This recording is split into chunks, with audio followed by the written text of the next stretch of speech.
Before empires had borders, before wars were fought with iron and fire, a king tried to conquer another land using nothing but words. This is the epic of Enmerkar.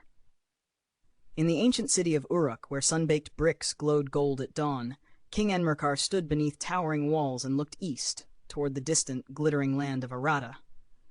A place rich beyond imagination, mountains heavy with precious stones, temples said to shine with divine favor.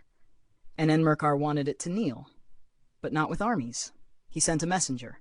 The journey itself was a trial. Deserts that swallowed sound, rivers that argued with the sky, mountains that seemed to breathe. Each step carried a message forged not in blood, but in pride.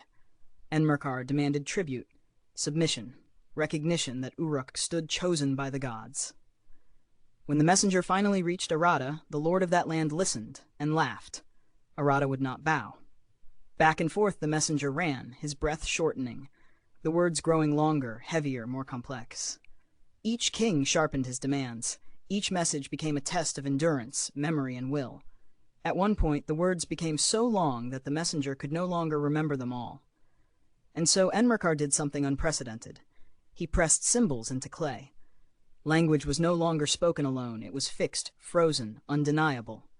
The tablet arrived in Aratta like a thunderclap. Words that could not be twisted. Demands that could not be forgotten. And behind them, the looming presence of the gods themselves, choosing sides, shifting favor like the wind before a storm. Aratta faltered, not because of swords, not because of siege, but because meaning itself had changed. Power had found a new form. In the end, this was not a story of who conquered whom, but of how civilization learned to speak across distance, how diplomacy was born from rivalry, how writing emerged not from poetry, but from conflict.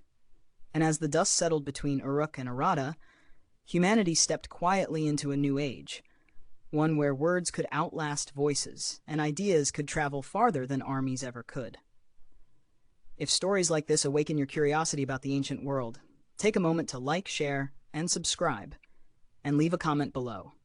Your support helps keep these timeless legends alive.